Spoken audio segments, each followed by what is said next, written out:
Okay.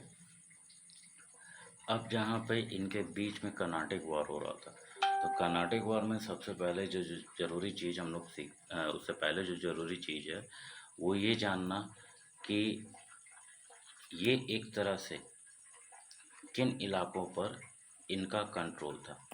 अब हम लोग सब जानते हैं कि ब्रिटिशर्स ने अपनी जो ईस्ट इंडिया कंपनी बनाई, याद रखना, या सॉरी, ब्रिटिशर्स ने अपनी जो प्रेसिडेंसी बनाई है, तो ब्रिटिशर्स की जो प्रेसिडेंसी थी वो मद्रास, बॉम्बे और कलकत्ता में थी। ठीक है, मद्रास, बॉम्बे और कलकत्ता में इसकी मेन प्रेसिडेंसी थी ब्रिटिशर्स की। तो दूसरी तरफ फ्रेंच लोगों ने भी, यानी फ्रेंच लोगों ने भी अपनी प्रेसिडेंसीज बनाई, जो कि यहाँ, जो कि कहाँ था, अ,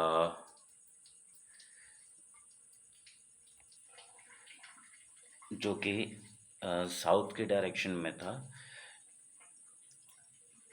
पांडिचेरी में। कहाँ था? पांडिचेरी, माहे और चंदन नगर में। ठीक है,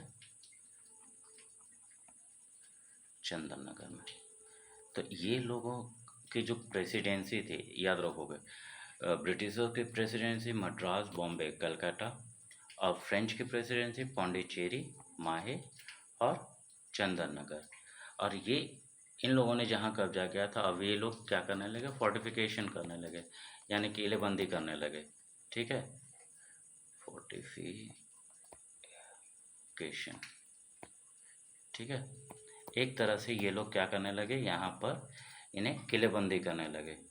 तो इसी किलेबंदी को, यानी एक तरह से अपने आप को, बिजनेस को बढ़ाने के लिए, या ये समझिए कि पहले हम लोग यही जानते हैं कि पहले इंडस्ट्री नहीं थी, फैक्ट्री होता था।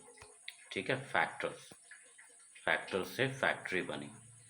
तो पहले फैक्ट्री को एक क्या कहा जाता था? Ware house.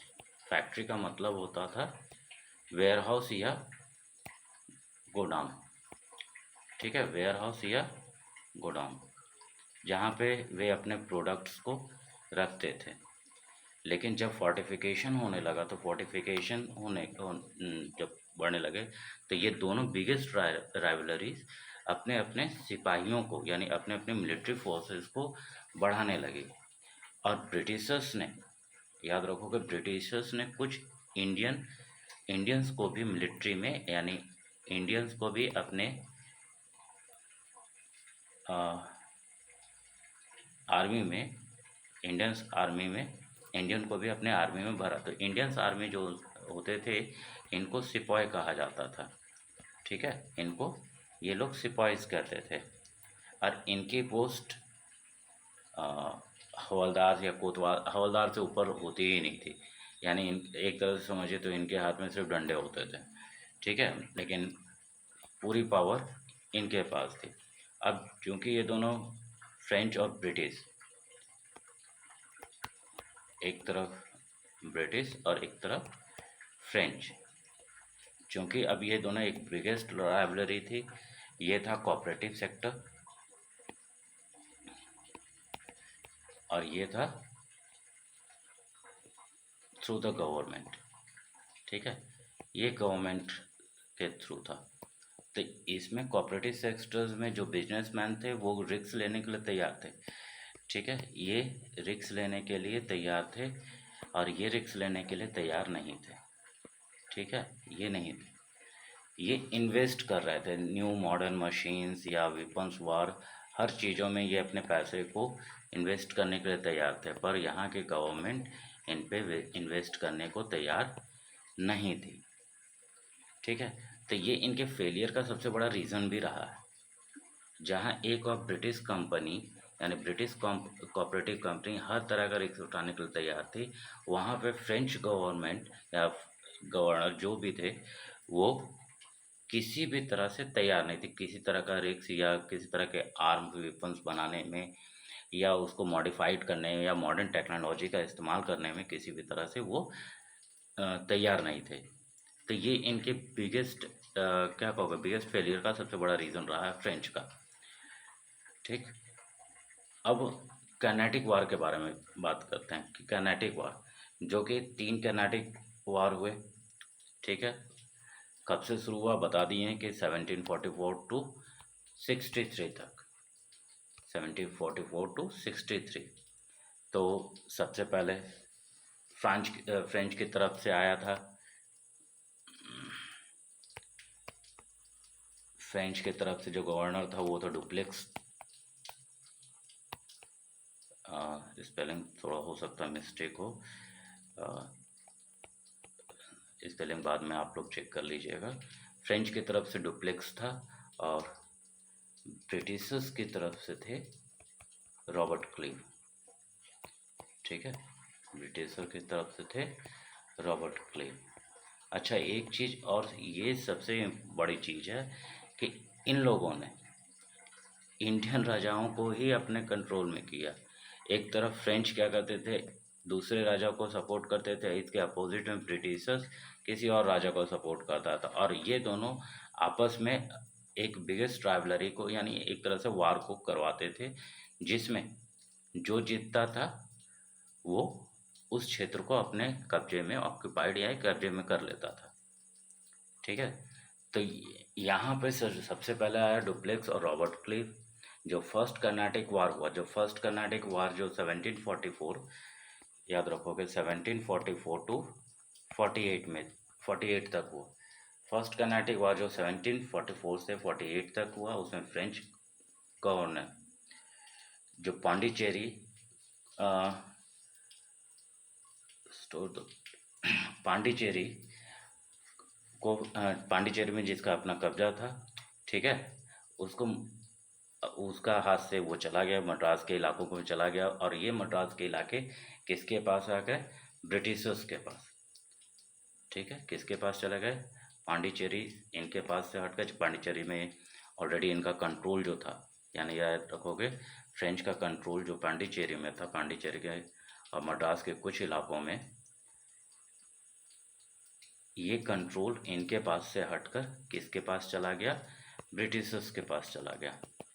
ठीक है। तो यहाँ पे ब्रिटिशर्स को एक फर्स्ट काफ़ी फ़ायदा हो गया कि हाँ, अब जब सेकंड कर्नाटिक वॉर, अब तो ये भाई जीत गए हैं तो इनको चाहिए था बदला लेना।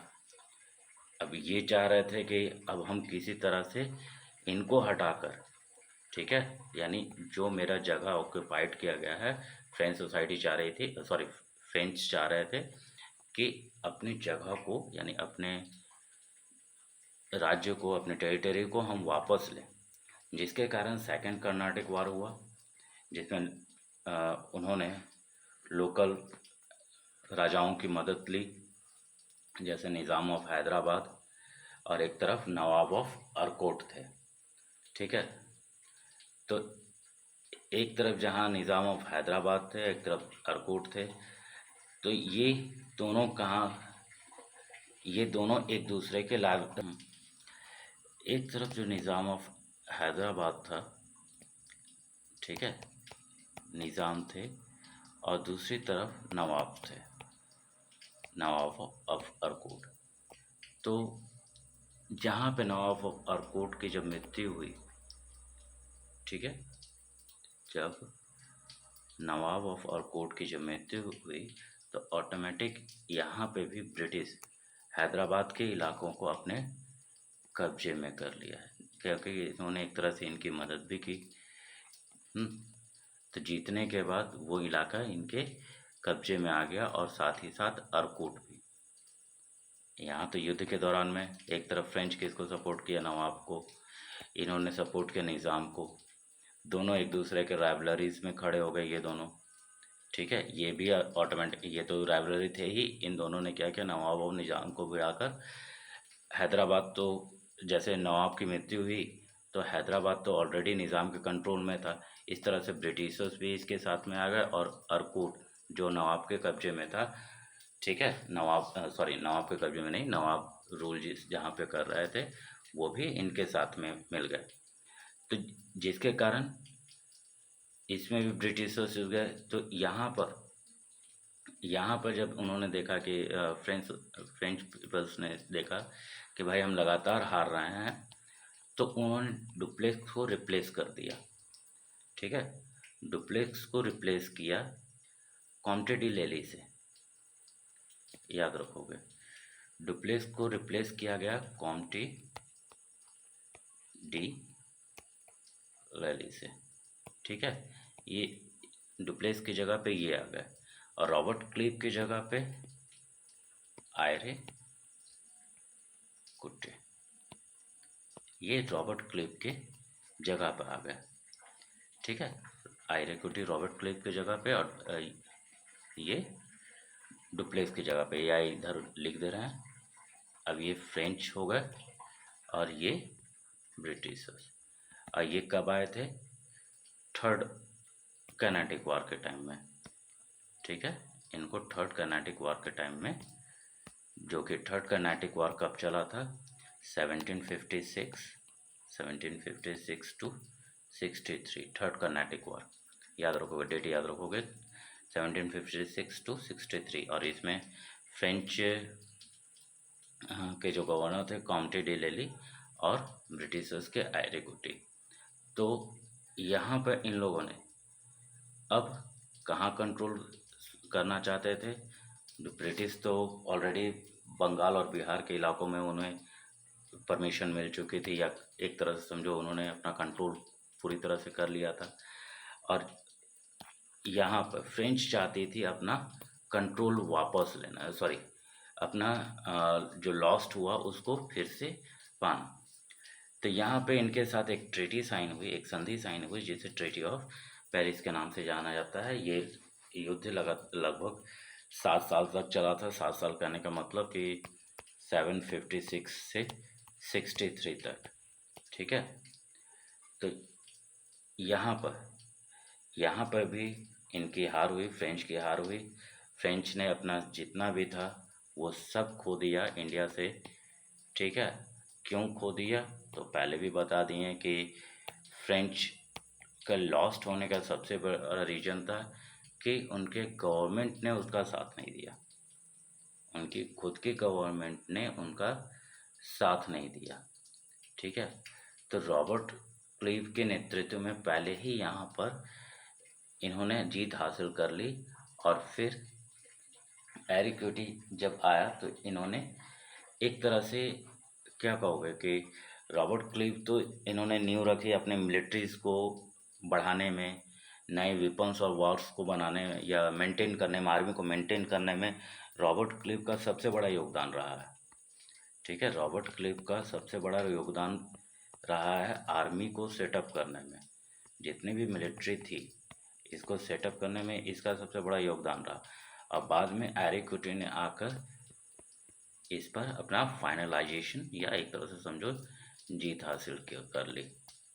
ठीक है, अब जब यहाँ से सब कुछ हार गया तो फ्रेंच इंडिया को